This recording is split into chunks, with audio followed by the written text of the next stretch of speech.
Monday to Friday. 9 a.m. till 12 p.m. This is Today with Kino Kamis on Cape Talk. Oh, I like the sound of that. Anyway, the sound that I love even more is the voice of Chris Smith. For a long time, I used to sit in my vehicle, listen to him answer all these questions that you put to him, and I just sit there being mesmerized, going, maybe I should add my own question or three. So, Dr. Chris Smith, thank you very much, and what a privilege to be working with you. Good morning. It's good to chat to you again, Kino. Now, things are certainly warming up in Cape Town, and we received this question from a listener, Chris. He says, hi there, can someone please tell me what the link is between humidity and temperature? Good morning. Lovely question. What's humidity, first of all? Humidity is a measure of how much water there is in the air. Now, water, when it evaporates, turns into gas, water vapour. And that water vapour drifts around as water molecules, H2O, alongside the other gas molecules that we're breathing in, the 20% of the air that's oxygen that we need. Now, the reason that humidity is tied up with temperature is the warmer the air is, the higher the humidity can be, because the air can sustain a higher amount of water, because water wants to stick to other water molecules and form droplets, and that happens more easily when the water molecules have less energy, which is the lower temperature. So colder air is drier air, warmer air is wetter air. Why we feel a lot hotter, though, when we're in a humid environment is because one of our major mechanisms of heat control in the human body is sweating. And the way sweating works is that the body diverts extra blood flow to the skin surface. This blood radiates some heat into the skin, but it also supplies sweat glands, because sweat is made by sieving out some of the water which is in your blood. And the water flows onto the skin surface as sweat, and it then evaporates. And it takes with it latent heat of evaporation. What that means is that in order for the water molecules to get enough energy to break the associations and bonds to other water molecules, they need energy so they can fly off away as individual molecules from your skin surface. Where do they get the energy from? They take it from your skin. So as the water molecules leave the body, they take energy, in other words heat, with them, and you cool down. Now, it's easier for water molecules to go from a place where there's lots of water to a place where there's very little water, because the chances of water making the journey back the other way are much lower. If it's really humid, that means the air around your body already has lots of water molecules in it, so it's harder for there to be a net movement of water from the body into the air. That process is slowed down. And as a result, it's harder for you to lose heat as quickly, so not surprisingly, you feel hotter and stickier and therefore more sluggish when the humidity is very high, because your body's having to struggle to lose heat as efficiently as it would when the air's dry. Wow, okay.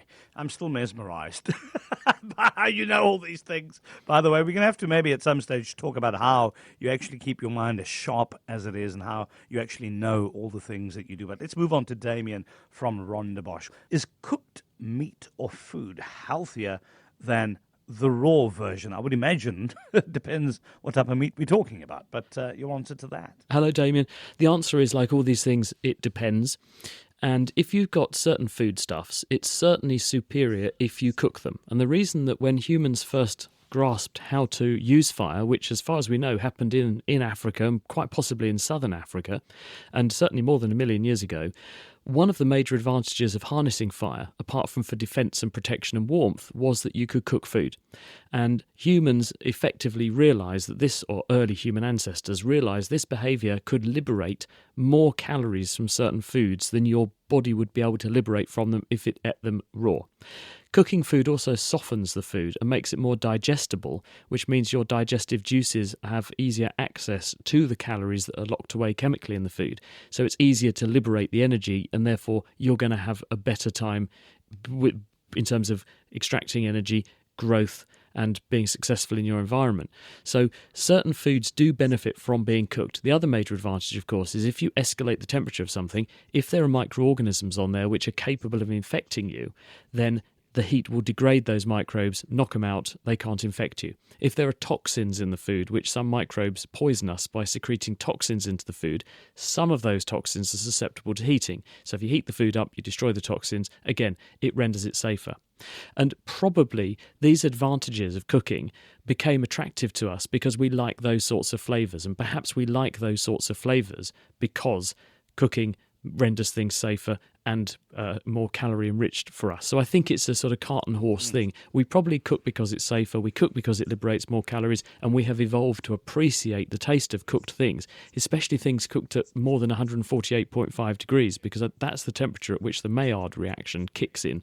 And the Maillard reaction is the reaction between the sugars and the proteins in food, making that beautiful brown, which when you eat something that's browned, apart from the caramelization reaction that's also there, it's that lovely, juicy, extremely exquisite, slightly burned taste. And we find that really compelling. We really like that flavour, which is why people like fried and grilled food. And that is another marker that the food has been to a high enough temperature to have A, liberated calories, and B, knocked out microorganisms. So I think probably, there are some foods that definitely benefit from being cooked. Others, on the other hand, cook them too much, you destroy all the micronutrients in them. So vitamins, good example of this. So it's a balancing act. And certainly if you overheat some of your foods, you will destroy the vitamins.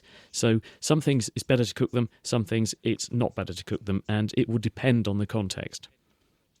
The Maillard reaction. So if anybody wants to sound like John Matham in the kitchen and you're busy browning stuff, Chris has just given you an amazing tool. Just talk about the Maillard reaction and how that actually works in cooking. You will impress your friends. Let's go to Ross in Thornton. Ross, good morning. Good morning, yes. For many years I taught geography, and I was lucky never to be asked this particular question about the moon.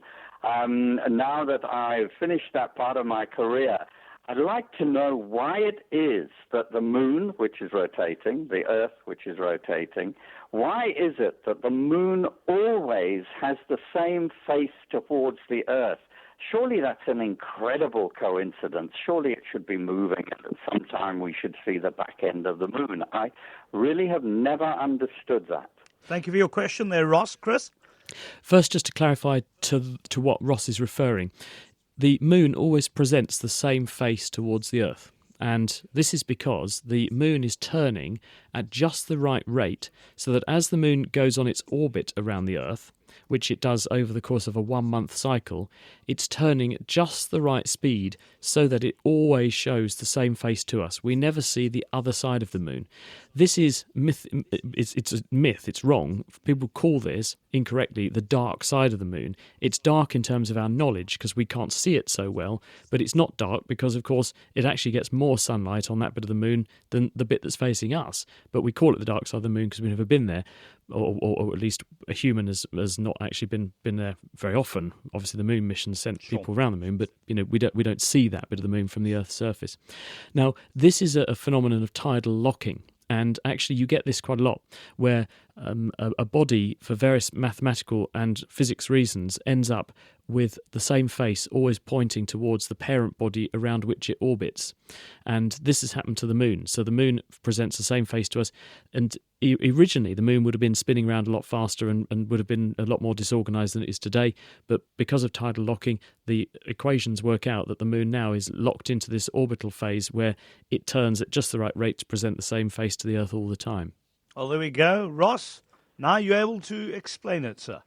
Yes, I've just got to find out about tidal locking now. Thank you so much. As he squeezes it in there. You want to give that a go, Chris? Tidal locking.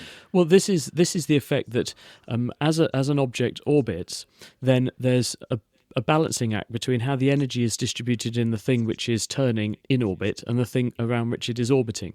And there is a sharing out or a balancing of energy between the two. The Earth is actually giving some of our rotational energy to the moon, which is why the moon is moving away about 2 centimetres further from us every single year. And we know that because people are bouncing laser beams off mirrors left on the surface by the Apollo missions. And so we know that the Earth is giving the moon some energy, but it's because of the fact that there is this balancing act between the rotational energy of the moon and its orbit around the Earth that it ends up where, to keep the equations balanced, you end up with something orbiting the way that the moon now does with this tidal lock pattern. Monday to Friday, 9 a.m. till 12 p.m. This is Today with Kino Kamis on Cape Talk. Now, I love this question. Doesn't say. Listen, you must always try and put your name on this. I can tell, Chris, that the question comes from you, but it's for Chris, obviously. Why do we feel as if we're breathing in very cold air after eating a menthol sweet? The reason for this is that in a mint, which has got menthol in it, that molecule that gives it the menthol flavour strongly activates a receptor on the surface of nerve fibres in your throat and your mouth, and that receptor is called the TRPM8 receptor, TRPM8, and it's activated normally by the cold. If you put menthol in your mouth, this fools that receptor into thinking it's a lot colder than it is. In other words, it sensitizes cold-sensing nerve fibres to ambient temperature. So when you take a breath in, your body interprets the air as a lot colder than it really is because the nerves have been facilitated. They've been activated by the menthol molecule, so they fire more than they should do at that corresponding air temperature, fooling you into thinking your mouth has got colder than it really has. And I actually did the experiment about 10 years ago. We gave someone a load of mints to eat and then put a thermometer in their mouth when they were saying, yes, my mouth now feels colder when I breathe in. We measured the mouth temperature. There is no difference, proving that this is your nervous system being fooled by the menthol molecule. It is no change in the way that the air is interacting with your mouth. Now, Michelle is in Belleville. Michelle, I'm glad you're asking this question. It happens to me all the time. Go for it. Does it really? Hi there. That gets me worried. Hi there, Chris. It's Michelle. This has bugged me all my adult life. I would love to know, why is it that when I'm putting on my eyeliner, I open up my mouth in some strange, I don't know, yawn type. I don't know why it is that my mouth automatically opens up when I put my makeup on. Hi, Michelle. There are people all over Cape Town now who are literally doing that. I hope they're not driving at the same time, but everyone is sort of tilting their face down, opening their mouth wide. I think there's a range of reasons for this. One of these reasons is that in order to get your eyes into the right position and to stretch the skin, if you open your mouth, you will pull the skin a bit more taut, which makes it easier to apply these sorts of things. There's another phenomenon in the nervous system called facilitation, which is that when you make a movement, you don't just activate one tiny cluster of muscles which correspond to that movement. Actually, the nerve fibres that make a movement also project to and stimulate muscle groups which are in the same broad group of things that do the same broad group of movements all at the same time. And a good example of this is, although you might be reaching with your right hand to do something, when you actually make those movements, you're also activating, to a lesser degree admittedly, some of the nerve groups which control muscles in your legs or in your back. So it changes your posture all over your body, probably to balance you out. So I suspect that when you're putting on your eyeliner, the movements you're making with your face in order to put your eyelids, etc., into all the right positions, because those involve opening up the sorts of muscles that open up your eyes wide, the orbicularis oculi muscles, so that you can go wide-eyed to get the eyeliner on, they're the same muscle groups and behaviours and functions that make your mouth wide. So therefore you're facilitating the action of one group of muscles by co-activating the others. And I suspect that's why. It's partly a skin stretching thing. Let's get the eyeliner on and most easily, but also you're facilitating other muscle groups that do complementary things, albeit in a slightly different part of the anatomy. So, Michelle, thank you for the question. So keep doing what you do, eh? Bottom line. That is, there we go, Michelle in Belleville. Let's go to Maxine in Lansdowne. Hi, Maxine. Good morning, Kino and the Naked Scientist. I have questions and I will listen to the answer of A. I've had major surgery on the 18th of last month, and I want to know, why do I suffer the worst side effects that you read on the package insert? Why does this happen to me? The medication helps me for 2 or 3 days, and then suddenly I can't tolerate it anymore, and I'm sitting with a mini pharmacy here at home. A box is opened. I've used 4 tablets, and now I've got to take it back to the pharmacy because it's of no use to me. I'm wasting the medical aid. Okay. And the list goes on and on. My doctor or my neurosurgeon already knows this woman must not have Mibulin. My husband can take Mibulin. My daughter could take it when she was 12. With me, there's an ingredient in there that makes me it turns into morphine in my body. Okay, now, Maxine, I think what you were saying there, the reason why I am cutting the call short is because a lot of people with questions, and I think we've got the crux of your one. Why is she more susceptible to side effects of a lot of medications than other people? Chris? Hello, Maxine. Sorry to hear about your side effect trauma. The answer is that this is a really good example of what we call an idiosyncratic drug reaction. And the fact is that everybody is different. We all look different on the outside because we're genetically, unless you have a clone or an identical twin, we are all genetically distinct from each other. And just as we look different on the outside, biochemically, we're all a bit different on the inside. And what we currently do with our regimens when we go to the pharmacy is it's a bit like you going to the shoe shop and saying, can I have a pair of shoes? And without measuring your feet or anything, they take the first pair of shoes off the shelf and give them to you. And you've got to try and ram your feet into pairs of shoes that might be too big, too small, and just not very well fitting. We do that with drugs because we give people pills and say, take these, and we hope that they're going to fit their feet, metaphorically speaking. And these drugs, because the targets the drugs are recognising inside the body are all a bit different in all of us because we're genetically different, those drugs behave differently. It may be that the body's mechanisms for breaking down the drugs are different from one person to the next, so the drugs are present at higher or lower levels, respectively. It may be that the target the drug is binding to is different from one person to the next, so the drug works a bit better or a bit more powerfully in one person compared to the next. There's all these different things that at the moment, because we have a relatively small repertoire of agents and we don't really know how different agents interact with different people's makeup, we are doing a metabolic and medical guessing game.